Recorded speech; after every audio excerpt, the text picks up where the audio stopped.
السلام علیکم، welcome to my channel Parniya voice. آج ایک پیارا ناول لے کر حاضر ہیں جس میں ایک پراعتماد دوشیزہ کی پر اثر کہانی ہے۔ اگر آپ چینل پر نئے ہیں اور چینل کو سبسکرائب نہیں کیا تو کر لیجئے۔ چینل کو ضرور سبسکرائب کر لیں تاکہ نئی آنے والی ویڈیوز آپ کو ملتی رہیں، اور کامنٹ میں جا کر اپنی رائے کا اظہار بھی ضرور دیں۔ تو چلیے چلتے ہیں اپنے ناول کی جانب، جس کا نام ہے نفسیاتی ازدواجی الجھنیں۔ میں بہت چھوٹی تھی تب میرے والد کا انتقال ہو گیا تھا۔ والد صاحب ایک دکان پر سیلز مین تھے۔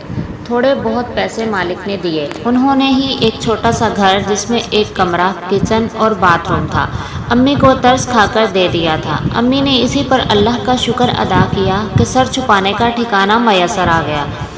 امی کے ایک ہی بھائی تھے، ان کے مالی حالات بھی اچھے نہیں تھے، لیکن انہوں نے اس کے باوجود ہر طرح ہمارا خیال رکھا۔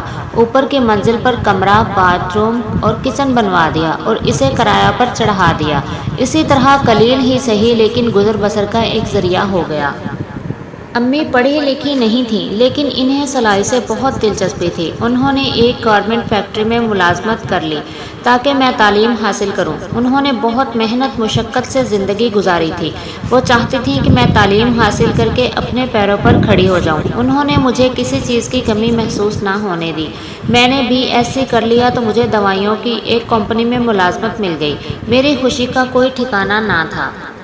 میں نے امی سے کہا، آپ نے بہت محنت کر لی، اب آپ آرام کریں، لیکن امی کچھ اور ہی سوچ رہی تھیں۔ وہ میری آمدنی کا ایک پیسہ بھی خرچ نہیں کرنا چاہتی تھیں۔ ان کا کہنا تھا، تم یہ پیسے جمع کرو، یہ تمہاری شادی پر کام آئیں گے۔ میں نے ان سے کہا کہ میں شادی صرف ایک شرط پر کروں گی کہ شادی کے بعد میں آپ کو تنہا نہیں چھوڑوں گی۔ جو مجھ سے شادی کرے گا اسے آپ کو ساتھ رکھنا ہوگا۔ اگر کسی کو یہ شرط منظور ہے تو میں تیار ہوں۔ کئی رشتے آئے لیکن بات نہیں بن سکی۔ فیکٹری میں میرے ساتھ ایک صاحب کام کرتے تھے۔ ایک دن انہوں نے میرے لیے پسندیدگی کا اظہار کیا اور دوستی کی خواہش ظاہر کی۔ میں نے کہا، میں اس طرح کی دوستی کو جائز نہیں سمجھتی۔ اگر آپ سنجیدہ ہیں تو رشتہ بھیجیں، لیکن میں ایک بات بتانا چاہتی ہوں کہ میری ماں کا میرے علاوہ دنیا میں کوئی نہیں ہے، میں انہیں نہیں چھوڑ سکتی۔ وہ تو ہر شرط ماننے کو تیار تھے۔ کہنے لگے، یہ تو کوئی مسئلہ ہی نہیں ہے۔ وہ اپنے گھر والوں کو لے کر آئے، رشتہ طے ہوا اور 1 ماہ کے اندر شادی ہو گئی۔ ان کے گھر میں جوائنٹ فیملی سسٹم تھا۔ 2 جیٹھ، ان کے بیوی بچے، ایک کنوارا دیور اور نند تھی۔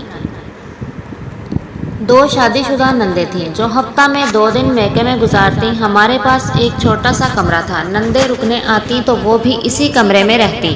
امی کی تو وہاں گنجائش ہی نہ تھی۔ میں نے اپنے شوہر سے بات کی کہ ہم امی کے گھر میں رہ لیتے ہیں، اوپر کی منزل کرایہ داروں سے خالی کرا لیں گے، لیکن انہوں نے کہا کہ وہ جگہ رہنے کے قابل نہیں ہے، گھر تنگ ہے، گلی گندی ہے، وغیرہ وغیرہ۔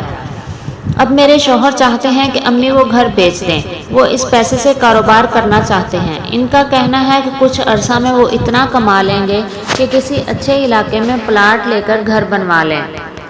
پھر امی بھی ساتھ رہیں گی۔ میری سمجھ میں نہیں آتا کیا کروں، امی سے کیسے بات کروں، وہ گھر بیچنے پر کبھی راضی نہیں ہوں گی۔ یہ سوچتے ہوئے میری الجھنیں مزید بڑھتی جا رہی ہیں، اور پھر میرے ذہن میں خیال آیا کہ میں اپنی دوست ریحانہ سے پوچھتی ہوں۔ جیسے ہی میں نے اس سے پوچھا تو اس نے مجھے فوراً جواب دیا، آپ کی امی کو راضی ہونا بھی نہیں چاہیے۔ آپ کے شوہر شیخ چلی والی باتیں کر رہے ہیں۔ کاروبار میں نفع نقصان دونوں ہی کا امکان ہوتا ہے۔ اس بات کی کیا ضمانت ہے کہ انہیں نفع ہوگا یا وہ کاروبار میں کامیاب ہوں گے؟ پھر یہ بھی ہے کہ گھر بیچ کر جو رقم ملے گی وہ بہت قلیل ہوگی، جبکہ کاروبار کے لیے لاکھوں روپے درکار ہوتے ہیں۔ یہ گھر آپ کی امی کے سر چھپانے کا ٹھکانہ ہے۔ آپ اپنے شوہر سے صاف صاف کہہ دیں کہ گھر امی کے نام ہے اور وہ گھر بیچنے پر رضامند نہیں۔ جو حالات ہیں ان سے صاف ظاہر ہے کہ وہ آپ کی والدہ کو رکھنا بھی نہیں چاہتے۔